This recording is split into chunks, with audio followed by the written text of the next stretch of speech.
Hi guys, Tammy here again.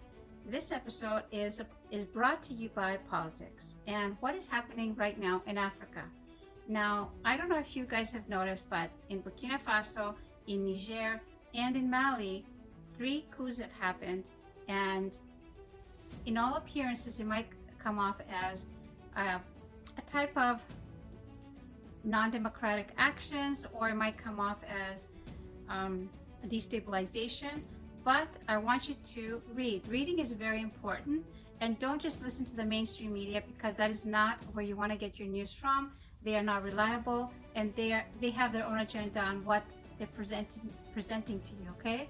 Now, what I want to point out is that right now France is front and center in what is going on right now, and what has come out is that, unlike the statements and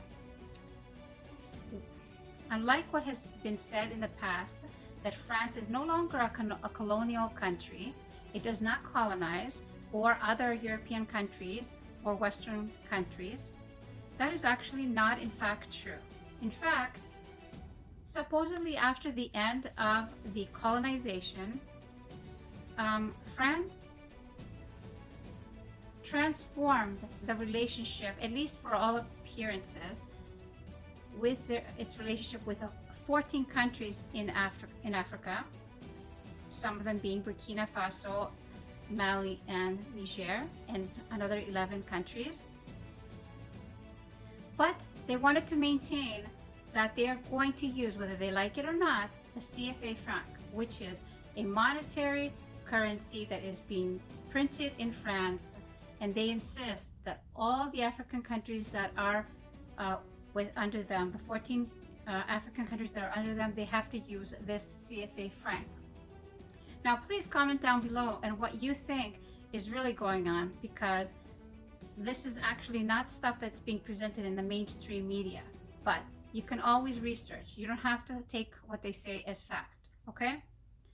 So France likes to call them former French colonies, but they're actually not former. They are actually current French colonies. They just changed the wording to make it seem as if France does not have a chokehold around their necks or a boot on their neck. So the rules that these African countries have to follow is that France has to maintain a military presence in their country, just in case. That France has to train all their militaries. They cannot purchase anything that is military related from anywhere else except from France. They cannot have any military relationship with any of their neighbors on the African continent. And get this, if there is a time of war where France has to go to war, and I think that happens all the time, but don't take my word for it, look it up, then if you are one of these 14 countries, you have to go to war with France as their partner, as their follower. You cannot be loyal to anybody else. You cannot stay out of the fight. You have to go with France.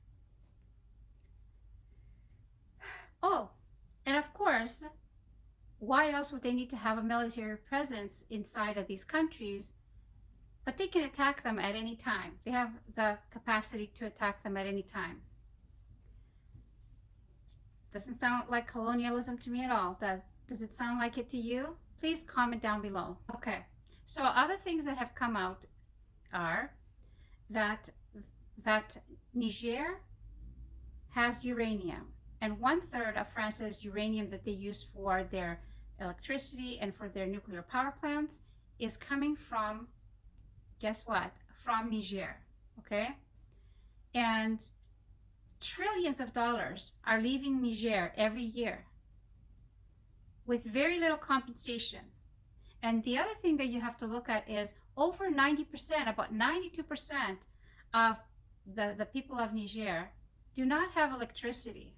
They actually go and buy it from Nigeria. Do you think that's right?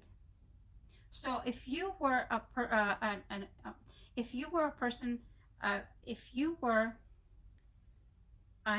person that is born in Niger,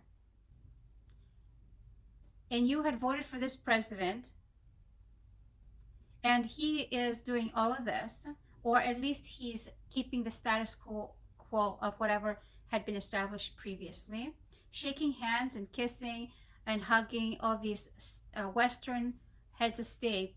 Meanwhile, his people don't even have electricity. Would you think it's unfair that he was taken out? He's going to be put on trial, they say. They've announced that he's going to be put on trial, and he's going to be put on trial for treason, it looks like.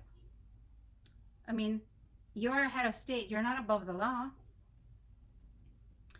So now France, that has lost 1/3 of its uranium, is threatening violence. But of course, it doesn't want to look any worse than it already does. It's going to try to get the ECOWAS African countries to go and take care of the problem, because they are also part of the 14 countries that are colonized or not colonized by France. Now, if you were a Nigerian, would you put up with this? Wouldn't you be hitting the streets? Wouldn't you be hitting the streets? Wouldn't you be protesting that your people have no electricity, which is very valuable? You have to buy from another country, and in spite of that, you still are 92% without electricity. You don't have any power plants to process the uranium, because France doesn't believe it's necessary. They just truck it out of there and take it to France. And on the other side, the arrogance of this is, on top of all that, of keeping these countries destabilized, because how else are they going to take all of these things unless the people are busy worried about electricity and food and water? They're keeping these countries destabilized, supposedly giving them security. And then they have the audacity to say, no, you can't come to my country. We don't want you here. We don't want our migrants from Africa. We don't want refugees from Africa. We don't want people from Africa who are coming from third world poor countries to come to our country. That's fine. That's fine. Then you can't have any of the resources. You can't have access to the resources. I think that's a pretty fair exchange. The African people stay in their country with their resources, because from what I've read so far, Africa doesn't need Europe or the West at all. The West needs Africa, because Africa has been blessed with the most precious resources. And the other part of this arrogance is that they also label these countries in Africa as poor and third world, and they can't possibly manage their own affairs.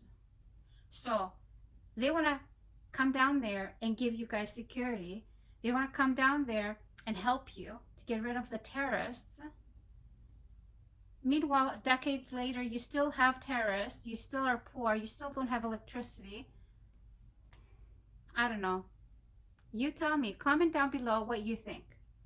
I hope you like this channel, and I hope you continue to watch. I hope you like, share, and help the algorithm push it out, because I'm a relatively new YouTuber, and I'm trying to post interesting content about politics, religion, or history.